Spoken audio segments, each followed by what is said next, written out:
Jadi sampai segitunya guru-guru kita memandu, makanya terus dilatih dzikrul ghafilin, dilatih apa supaya kalau kita biasa pergi kembali misalnya, rombongan kembali, mungkin kita istighfar. Buat sekali-kali rombongan datangin khataman Quran, datangin acara-acara, sehingga ada perbandingan. Nah, setidaknya saat kita salah itu tidak status, tapi zallah bawaan manusia. Tapi status kita adalah faman kanat hijratuhu ila Allahi wa rasulih fa hijratuhu ila Allahi wa rasulih.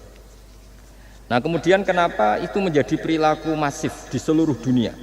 Kalau khataman justru ditutup oleh awal Baqarah.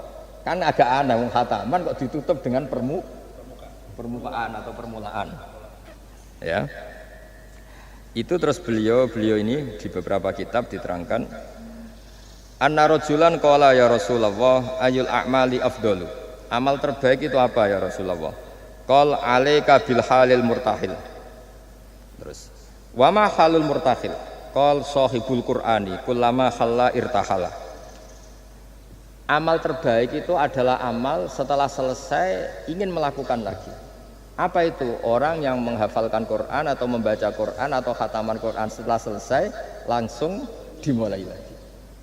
Nah, ini di sini diartikan kullama faragha min khutmatin syara'a fi ukhra. Jadi satu khataman selesai kemudian lanjut lagi. Ya kan kalau kita misalnya orang kaya ke Singapura wisata, kan langsung mungkin sudah punya brosur lagi, mungkin mau ke New Zealand atau apa. Kenapa pas urusan khataman ndak itu? Jadi manusia itu yang benar gitu. Jadi ya kira-kira gitu. Jadi ini teman-teman yang sedang khataman, bahwa perilaku Anda sudah benar. Memang mulai dulu zaman Rasulullah SAW sampai sekarang memang justru khataman itu ditutup dengan wa ulaika humul muflihun sebagai bentuk komitmen kita bahwa kita ingin memulai lagi, bukan berakhir di situ. Saya kira demikian. Assalamualaikum warahmatullahi wabarakatuh.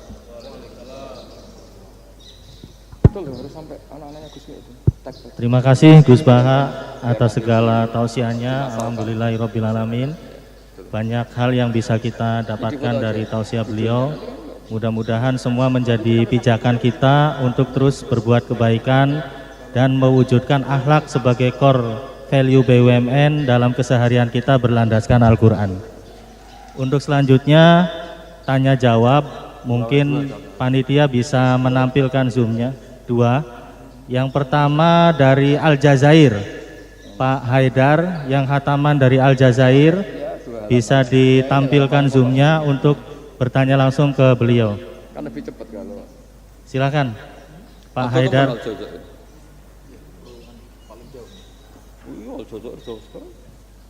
Ini proyeknya Pak Bimo. Izin Gus, ini proyeknya Wijaya Gus, Pak Bimo yang Aljazair. Ini paling semangat kan. Silakan Mas Haidar dari Aljazair. Ya. Langsung saja ditanyakan ke beliau, Pak Haidar.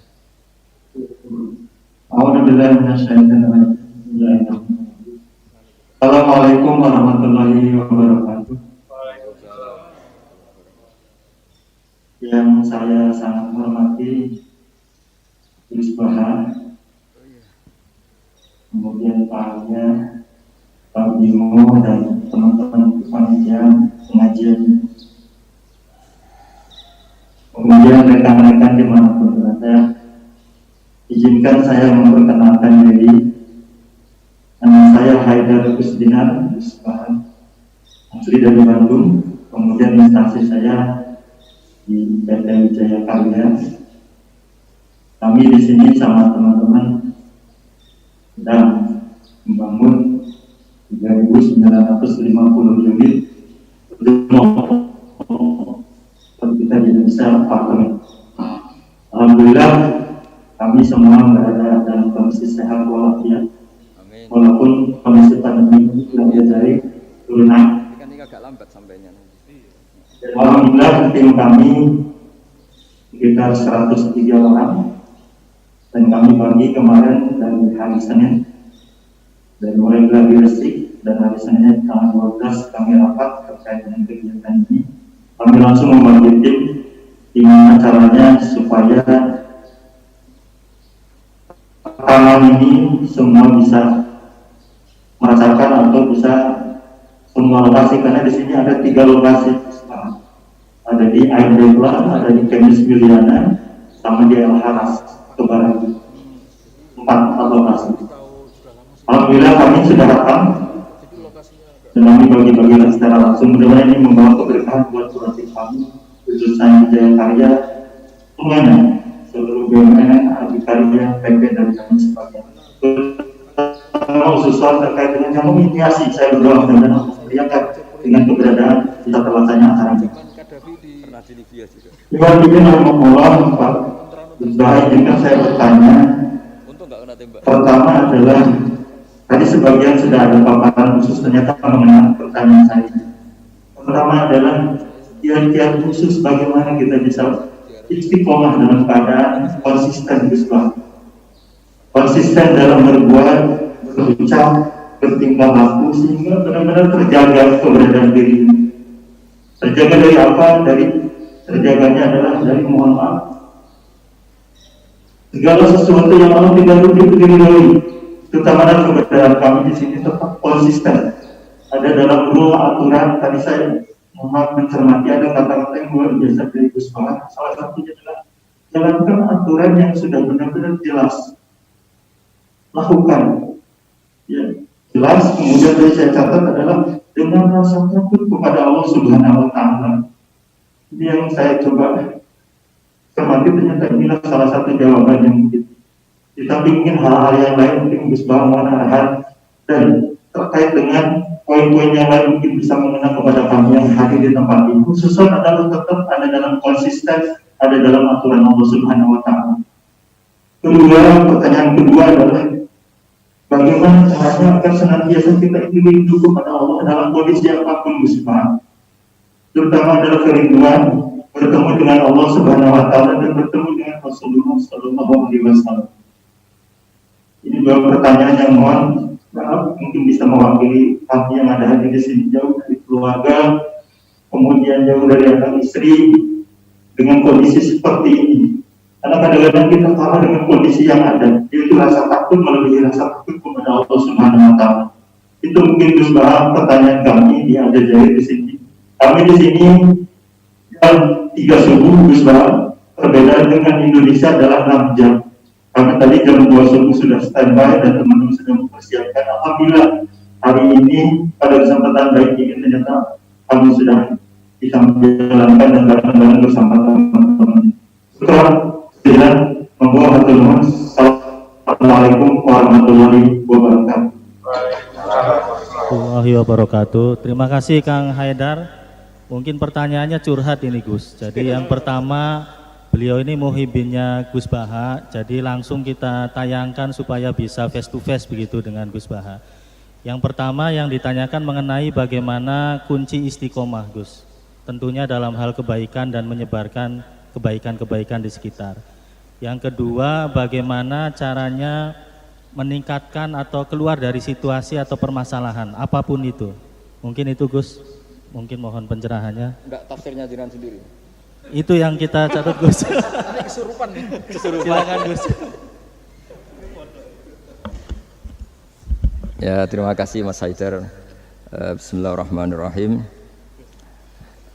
Kalau rumus istiqomah paling mudah itu kata Imam Nawawi dalam kitab Al-Majmu' itu adalah keputusan ilmu.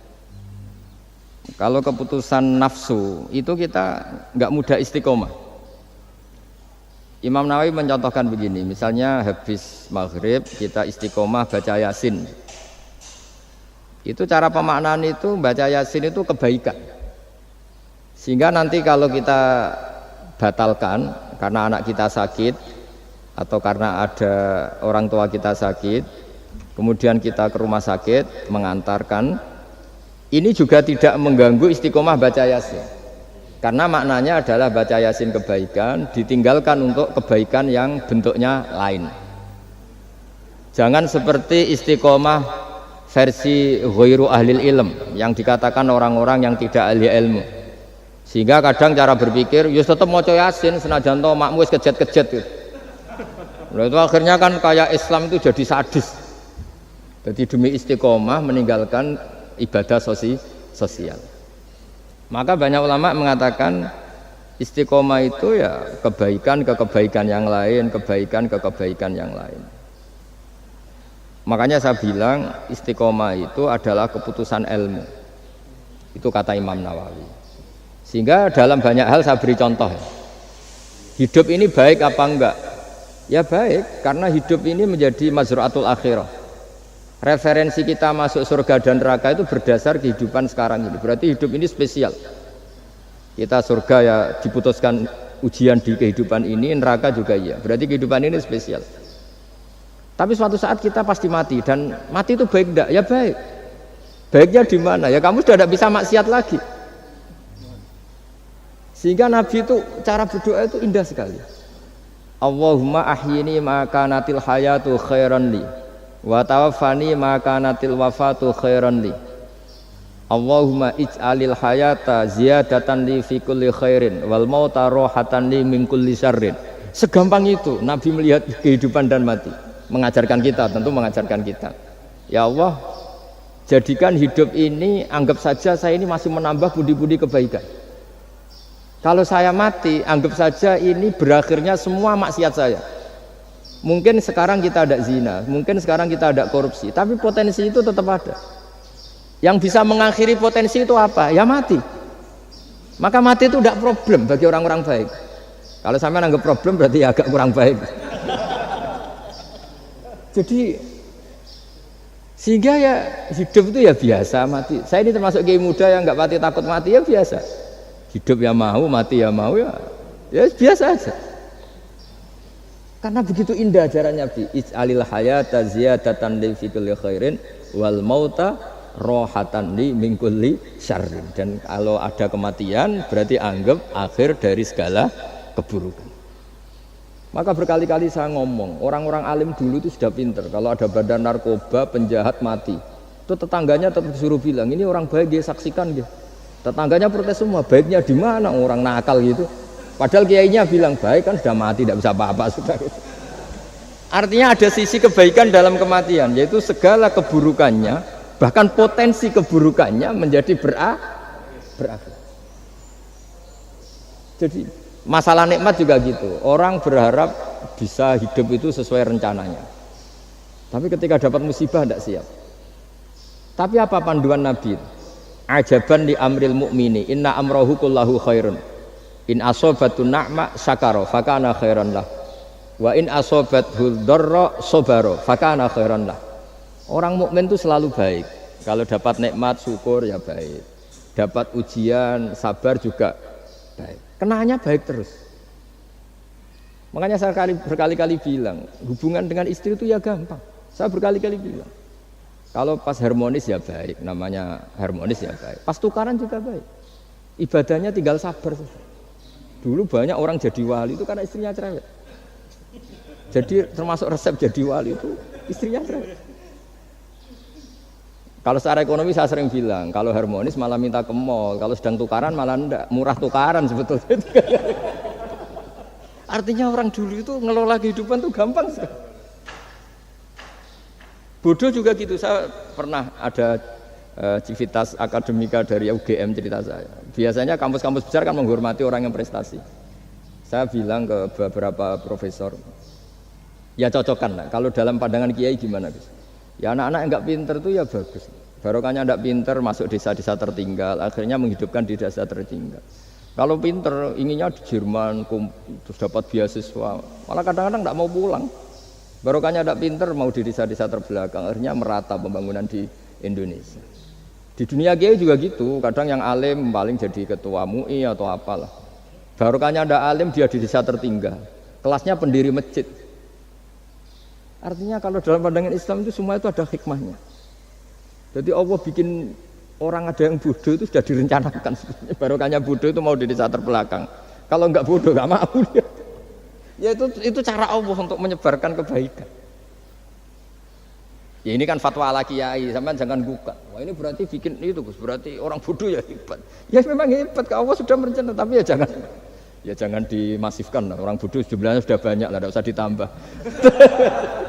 Tapi ini cerita, terus sampean Allah itu sudah punya rencana. Sama lagi Allah itu sudah punya rencana. Jangan sampai kita ini nggak tahu rencana Tuhan. Makanya akhir dari kesimpulan orang-orang itu, orang-orang baik, subhanak rabbana subhanak rabbana ma khalaqta hadza batilan subhanaka faqina adzabannar. Semua yang kau ciptakan itu tidak ada yang sia-sia. Saya pernah di Korea, ini pengalaman saya. Itu rata-rata saudara kita yang ke Korea itu kan nyari uang. Ternyata setelah di sana nggak ada masjid, ya udah bikin masjid, kadang nyewa. Itu cara Allah untuk menyebarkan Islam di Korea, kadang ya lewat pekerja gitu. Dulu Indonesia sejarah yang terkenal ada Islam ya ada orang ingin kaya terus dagang ke Indonesia, orang Gujarat. Gara-gara dagang ke Indonesia terus kenal orang pribumi karena bawaannya orang Muslim ya mengkampanyekan Islam terus ada Islam. Jadi sederhana. Mbah Mun pernah cerita Harun Ar-Rasyid itu kalau punya tahanan politik itu dibuang. Itu di Irak, Baghdad. Buangnya di mana? Di Fakfak, di Irian Jaya. Makanya di Fakfak itu banyak imigran turunan apa? Arab.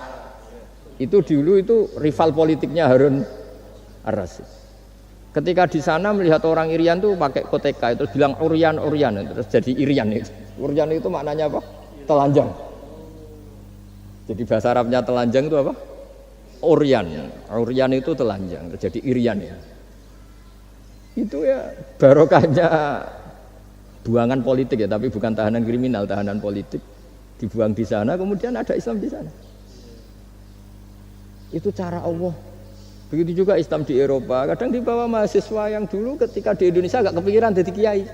Barokah kuliah di Eropa malah jadi kiai, mereka nggak ada saingannya. Nggak ketemu saya lah kira-kira gitu. Kalau di sini kan nggak bisa jadi kiai. Artinya sudahlah Allah itu nggak usah diajarin gitu. Makanya Allah pernah ngendikan kul atu alimuna wa bidinikum. Aku itu pangeran, ora usah warai carane beragama. Nah kita sekarang ini beragama tapi ngajari Allah. Harusnya Islam tuh gini ya Allah.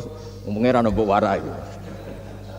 Makanya rata-rata dunia ulama itu dunia minum ide di bab itu. Karena harus yakin agama ini milik Allah pasti diurus Allah. Allah tidak usah diguruin gitu. Tapi kalau kita kan nggak ingin punya konsep organisasi apa, forum apa untuk mengembangkan apa, ya itu bagus lah namanya ikhtiar itu. Tapi kalau di dunia ulama itu malah enggak. Karena Allah punya cara sendiri untuk menyebarkan. Ya coba yang membawa Islam ke Amerika itu orang imigran. Di Eropa juga sama, apalagi di Prancis ya. Itu kan imigran Aljazair rata-rata itu. Makanya Mas Haidar ini dari Aljazair. Ya sudahlah, kita ikhtiar, istiqomah itu nomor satu, benahi ilmu Anda, cara berpikir Anda. Ya ketika kita harmonis ya istiqomahnya syukur, kalau tukaran istiqomahnya sabar. Kalau punya teman sebaik ini ya istiqomahnya mitra kebaikan. Kalau sedang benci ya bagus lah, barokahnya itu udah utang, udah ngel-ngel, sudah digenteng saja hidup itu. Masyhur itu dawuh Imam Syafi'i. Man ahsana ilaika faqad qayyadaka. Wa man asa ilaika faqad atlaqaka. Orang yang berbuat baik kepada kamu sebetulnya itu mengunci kamu, mengikat kamu. Kamu loh ini kalau Pak Aryo terlalu baik sama saya, yang susah juga saya. Kalau nanti anaknya kawin, resepsi gak diundang saya gak enak. Tapi kalau dia agak jahat sama saya, gak tekos, peduli. Ini kan pantas. Jarno. Jadi saya kalau ada orang terlalu baik sama saya sudah mulai mikir ini ya, ribet kan. Makanya saya termasuk kiai yang ada orang baik ya biasa aja karena tak anggap ini ke depan kurang baik gitu. Tapi ya saya seneng ya, namanya ukhuwah Islamiyah seneng. Tapi tidak seneng-seneng banget kayak orang yang nggak punya perhitungan. Waman asa ilaika faqad atlaqaka. Orang yang berbuat buruk kepada kamu sebetulnya dia membebaskan kamu. Nggak mungkin kan orang yang sedang ngeneng kamu terus utang kamu, nggak mungkin kan pinjam mobil. Mungkin enggak, apalagi titip, tolong dong saya dikasih pekerjaan di BUMN, enggak mungkin. Yang minta-minta gitu pasti yang baik sama kamu. Jadi ilmu kiai itu sampai segitunya. Makanya kita harus syukur, khazanah yang diajarkan guru-guru kita ini luar biasa. Man ahsana ilaika faqad qayyadaka, wa man asaa ilaika faqad atlaqaka. Siapa yang berbuat baik sama kamu, sebenarnya dia mengunci kamu. Kamu tuh harus ada sekian etika kan? Loh iya, kalau zaman saya belum kenal Pak Arjo, belum sering kesini, saya cuek aja. Setelah sering kesini terus bilang, Gus, saya mau ngaji ini, wah apa nolak gak enak. Cara pertama kesini langsung gitu, wah enggak lah kamu siapa, kenal aja enggak. Ini agak bener kenal, aduh ribet tuh. Tapi saya maafkan. Nah ini cerita mazhabnya Imam Syafi'i. Makanya hubungan suami istri kalau sedang harmonis malah saling curiga. Ada apa ini kok baik? Saking susahnya nyari baik ikhlas itu sehingga kalau bupati juga gitu, ada orang kok terlalu baik mesti mikir ada apa ini. Artinya gini, kalau kita dengan ilmu itu ngadepi sesuatu enteng saja. Barokahnya misalnya Mas Haidar di Aljazair, saksinya banyak. Kalau kita tidak pernah ke sana kan saksi sujud kita hanya Indonesia. Nanti kalau Mas Haidar ketemu Allah kan keren. Kamu pernah sujud? Pernah Gusti. Saksinya Indonesia dan Aljazair. Karena bumi yang tempat kita sujud menjadi apa? Saksi. Semakin sering kemana-mana saksinya semakin banyak. Sehingga dalam waktu sholat itu ada aturan disunatkan untuk sholat sunat itu tempatnya berganti-ganti atau bergeser-geser. Karena saksinya tuh kayak tambah banyak. Bahkan ada yang ekstrim sampai nggak mau pakai sajadah. Saksi sajadah itu tidak meyakinkan, mendingan keramik. Sampai segitunya ada yang ekstrim gitu. Kan lebih keren, kalau sajadah kan hanya selembar kain. Ya, tapi nanti sajadahnya kan bilang, saya tidak bisa berdiri sendiri tanpa ada bumi. Akhirnya mau tidak mau buminya akan ikut bersaksi. Terus yang terakhir gimana? Sudah gitu ya? Ya tadi itu kan dengan cara pandang seperti itu kan selesai sendiri. Misalnya Anda baru umpatin tetangga atau anak buah atau pimpinan kan pakai mazhab Syafi'i, bagus lah. Nah, ya tadi kalau kurang baik kan fakot atlaku membebaskan kamu. Ya itu sudah jawaban. Wah ini moderatornya. Pak Sultan ini masalah Pak Sultan ya. Baik, terima kasih Mas Haidar. Jadi nanti kalau kurang jelas bisa diputar YouTube-nya. Yang penting kuotanya cukup dan wifi-nya kenceng begitu ya Gus ya. Terima kasih. Selanjutnya karena satu pertanyaan, satu lagi, minta tolong panitia bisa disambungkan ke yang khataman di Aceh. Sekalian aja sama yang Merauke ya. Tapi satu pertanyaan saja singkat. Jangan punya cita-cita misalnya ingin bikin masjid atau ingin bikin meskipun nggak kesampaian. Itu status Anda. Nah,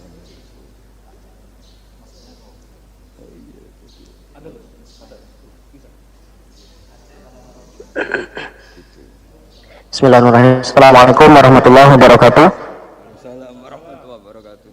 Aceh. Alhamdulillah, bersyukur kepada Allah, salawat pada Rasulullah sallallahu alaihi wasallam. Allahumma shalli ala sayyidina Muhammad wa ala sayyidina Muhammad. Yang kami hormati Gus Baha, kami dari Aceh insyaallah akan bertanya mengenai mungkin tidak jauh beda dengan Aljazair. Kami dari anak-anak muda di proyek, jadi kami minta ininya Gus, tips-tipsnya agar kami anak-anak muda ini agar istiqomah dalam kebaikan dan juga menyebarkan kebaikan di lingkungan proyek kayak gitu. Jadi harapannya memang di lingkungan proyek juga tidak membatasi kita untuk selalu berbuat kebaikan dan juga menyebarkan kebaikan ataupun berdakwah di lingkungan proyek. Mungkin itu saja Gus. Syukur jazakumullah. Assalamualaikum warahmatullahi wabarakatuh. Waalaikumsalam warahmatullahi wabarakatuh. Ayo jubirnya ini. Satu lagi yang Merauke sekalian. Oh iya, satu lagi.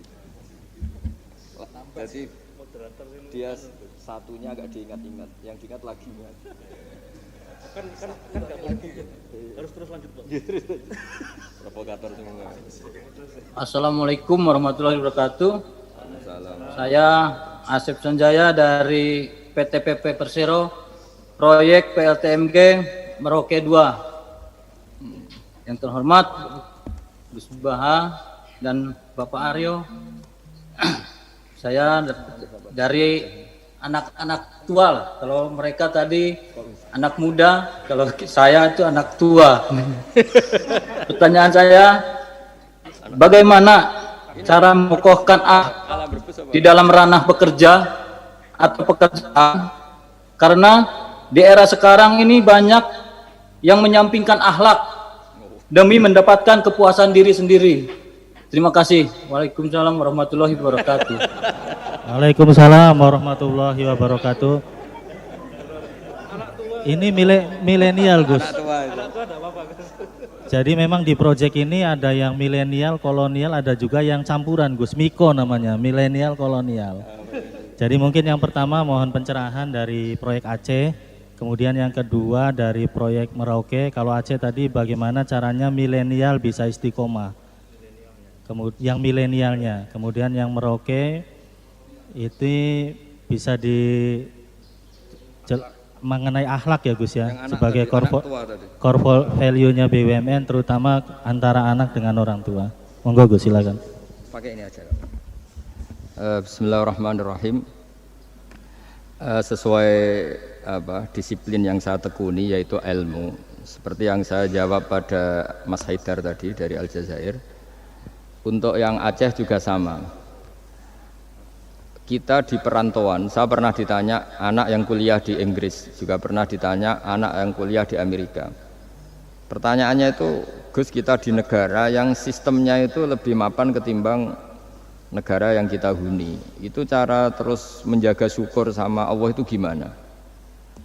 Ya saya jawab, apapun baiknya negara di Eropa maupun Amerika, ketergantungan Anda pada sistem negara itu lebih tergantung pada nikmatnya Allah. Untuk kamu dideportasi itu butuh ketangkep, butuh ini itu. Tapi kalau kamu nggak dikasih oksigen sama Allah saat itu juga Anda mati. Kalau Allah mengambil buminya dengan memberi gempa yang besar, saat itu juga Anda mati. Artinya dia tanya, gimana cara ingat Allah di negara-negara maju seperti itu? Terus tak latih bahwa utang jasa kamu kepada Allah itu jauh di atas utang jasa kamu terhadap sistem negara. Artinya oke lah kita ngakui sistem negara itu baik, kita juga loyal sama negara. Tapi kenapa orang Islam selalu disuruh uzkuru wa dzikron katsira, ingat Allah sebanyak-banyaknya? Karena nikmatnya Allah memang jauh lebih banyak. Kita dapat uang BLT itu ada prosedurnya, setidaknya dimiskinkan dulu, didaftar dulu. Tapi kalau dapat oksigen sekarang juga, kita tidak pernah setor miskin sama Allah, sudah dikasih. Kita pakai buminya Allah, tidak setor kebutuhan dulu, status apa, langsung dikasih, langsung pakai, nggak bayar lagi.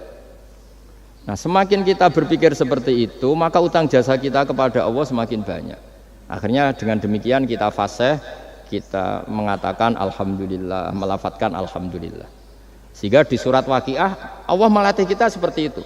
Nahnu khalaqnakum falaula tusaddiqun. Yang menciptakan kamu itu kita, saya, maka kamu harus begini. Yang menurunkan hujan itu saya, kata Allah, kamu harus bersyukur. Bumi yang kamu huni, kata Allah, bisa saja setiap saat ayakhsifa bikumul ard. Bumi yang kamu huni yang kelihatannya kokoh, setiap saat bisa likuifaksi. Air yang kamu minum bisa saja setiap saat ya ghauran itu qul ara'aitum min asbaha ma'ukum ghauran. Dengan melihat seperti itu, bumi yang kita huni ternyata enggak posisi aman, setiap saat Allah bisa membuat likuifaksi. Nah, dengan cara seperti itu kita akan tahu betapa ketergantungan kita kepada Allah Subhanahu wa taala, sehingga mudah ingat Allah terus menerus. Ya, dengan cara tadi baca wiridan-wiridan yang diajarkan guru-guru kita, termasuk yang ada di kitab-kitab Dzikrul Ghafilin dan sebagainya. Nah, yang untuk anak tua tadi juga sama seperti itu. Meskipun di bumi Papua, kalau kita ingat, itu pasti ketergantungan kita pertama pada Allah taala. Makanya Allah itu mengancam untuk orang yang tidak ingat kepadanya, ancamannya itu ekstrim. Malam yardo bi qodoi walam yaskur na'mai. Ini hadis lengkapnya. Walam yasbir ala balai falyatlub robban siwai wal yakhrut min tahti ardi wa samai. Siapa yang tidak ngakui saya sebagai Tuhan, kata Allah, enggak apa-apa, kata Allah. Kamu enggak ngakui saya sebagai Tuhan, kata Allah, enggak apa-apa. Tapi jangan tempat di bumiku. Itu bikinanku, enggak bikinan BUMN. Bumi itu enggak bikinan BUMN. Wah, itu aja sudah pusing kamu, diancam fal yakhrut min tahti ardi wa samai. Sudah, kamu enggak apa-apa ngakui saya ada Tuhan, enggak apa-apa, kata Allah, tapi jangan tempat bumiku. Terus kamu tempat di mana tuh? Ngontrak gua ada. Ya gitulah kira-kira cara, yaitu lagi-lagi saya bilang karena saya nekuni ilmu ya saya jawab dengan cara ilmu. Nah, terus beberapa kiai dengan cara suruh ngelafatkan kalimat-kalimat thayyibah tertentu. Tapi itu pun nanti muaranya itu ilmu. Karena kalimat-kalimat itu menjadi baik dan berkualitas juga berdasar ilmu. Ya, makanya saya bilang supaya mudah ingat Allah, caranya gimana? Semua yang kita pakai itu milik Allah. Maka terima kasih utamanya kepada Allah. Ya saya kira demikian. Semoga ini barokah, barokatul ilm, terutama barokatul Quran. Assalamualaikum warahmatullahi wabarakatuh. Waalaikumsalam warahmatullahi wabarakatuh.